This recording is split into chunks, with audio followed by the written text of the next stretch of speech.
ನಮ್ಮ ಸುತ್ತಲ ಗಾಳಿ. ಗಾಳಿಯ ಘಟಕಗಳಾವುವು?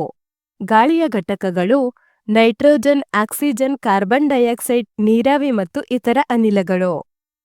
ಉಸಿರಾಟಕ್ಕೆ ಅಗತ್ಯವಾದ ವಾತಾವರಣದಲ್ಲಿರುವ ಅನಿಲ ಯಾವುದು? ಆಮ್ಲಜನಕ. ವಸ್ತುಗಳು ಉರಿಯಲು ಗಾಳಿಯು ಸಹಕರಿಸುತ್ತದೆ ಎಂಬುದನ್ನು ಹೇಗೆ ನಿರೂಪಿಸುವಿರಿ? 2 ಖಾಲಿ ಪಾತ್ರೆಗಳ ಮಧ್ಯದಲ್ಲಿ ಒಂದೇ ಉದ್ದದ 2 ಸಣ್ಣ ಮೇಣದ ಬತ್ತಿಗಳನ್ನು ಅಂಟಿಸಿ. 2 ಮೇಣದ ಬತ್ತಿಗಳನ್ನು ಹಚ್ಚಿ. ಗಾಜಿನ ಲೋಟದಿಂದ 1 ಮೇಣದ ಬತ್ತಿಯನ್ನು ಮುಚ್ಚಿ. ಉರಿಯುತ್ತಿರುವ 2 ಮೇಣದ ಬತ್ತಿಗಳನ್ನು ಗಮನಿಸಿ. ಲೋಟ ಮುಚ್ಚಿದ ಮೇಣದ ಬತ್ತಿ ಬೇಗನೆ ಆರಿ ಹೋಗುತ್ತದೆ, ಏಕೆಂದರೆ ಅಲ್ಲಿ ಗಾಳಿಯ ಕೊರತೆ ಉಂಟಾಗುತ್ತದೆ. ಇದರಿಂದ ನಮಗೆ ತಿಳಿದು ಬರುವುದೇನೆಂದರೆ ವಸ್ತುಗಳು ಉರಿಯಲು ಗಾಳಿ ಬೇಕು. ನೀರಿನಲ್ಲಿ ಗಾಳಿಯು ಕರಗಿದೆ ಎಂದು ಹೇಗೆ ತೋರಿಸುವಿರಿ?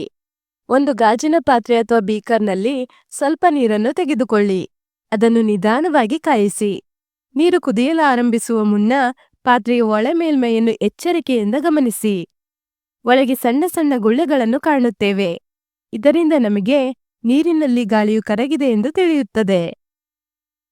ಹತ್ತಿ ಉಣ್ಣೆಯ ಉಂಡೆಯು ನೀರಿನಲ್ಲಿ ಏಕೆ ಸಣ್ಣದಾಗುತ್ತದೆ? ಹತ್ತಿ ಉಂಡೆಯಲ್ಲಿ ಗಾಳಿ ಇರುತ್ತದೆ, ಹಾಗಾಗಿ ಅದು ದೊಡ್ಡದಾಗಿ ಕಾಣುತ್ತದೆ. ಆ ಉಂಡೆಯನ್ನು ನೀರಿನಲ್ಲಿ ಹಾಕಿದಾಗ ಗಾಳಿಯು ನೀರಿನಲ್ಲಿ ಕರಗುತ್ತದೆ ಹಾಗೂ ಹತ್ತಿ ಉಂಡೆ ಮುಳುಗುತ್ತದೆ, ಆದ್ದರಿಂದ ಅದು ಸಣ್ಣದಾಗಿ ಕಾಣುತ್ತದೆ. ಭೂಮಿಯನ್ನು ಆವರಿಸಿದ ಗಾಳಿಯ ಪದರವೇ ವಾತಾವರಣ. ಹಸಿರು ಸಸ್ಯಗಳು ತಮ್ಮ ಆಹಾರ ತಯಾರಿಸಲು ಬಳಸುವ ಗಾಳಿಯ ಘಟಕ ಇಂಗಾಲದ ಡೈಆಕ್ಸೈಡ್. ಗಾಳಿ ಇರುವುದರಿಂದ ಸಾಧ್ಯವಾಗುವ 5 ಚಟುವಟಿಕೆಗಳನ್ನು ಪಟ್ಟಿ ಮಾಡಿ. ಉಸಿರಾಡಲು ಗಾಳಿ ಬೇಕು. ಗಾಳಿಯಿಂದ ವಿದ್ಯುತ್ ತಯಾರಿಸಬಹುದು. ಗಾಳಿಯಿಂದ ಪಕ್ಷಿಗಳು, ಕೀಟಗಳು ಹಾರಲು ಸಹಾಯವಾಗುತ್ತದೆ. ಗಾಳಿಯಿಂದ ಪರಾಗಸ್ಪರ್ಶ ಉಂಟಾಗಿ ಬೀಜಗಳು ಉತ್ಪತ್ತಿಯಾಗುತ್ತವೆ. ರೈತರಿಗೆ ಧಾನ್ಯಗಳಿಂದ ಸಿಪ್ಪೆ ಬೇರ್ಪಡಿಸಲು ಗಾಳಿ ಸಹಾಯ ಮಾಡುತ್ತದೆ. ವಾತಾವರಣದಲ್ಲಿನ ಅನಿಲಗಳ ವಿನಿಮಯಕ್ಕೆ ಸಸ್ಯಗಳು ಮತ್ತು ಪ್ರಾಣಿಗಳು ಹೇಗೆ ಪರಸ್ಪರ ಸಹಕರಿಸುತ್ತವೆ?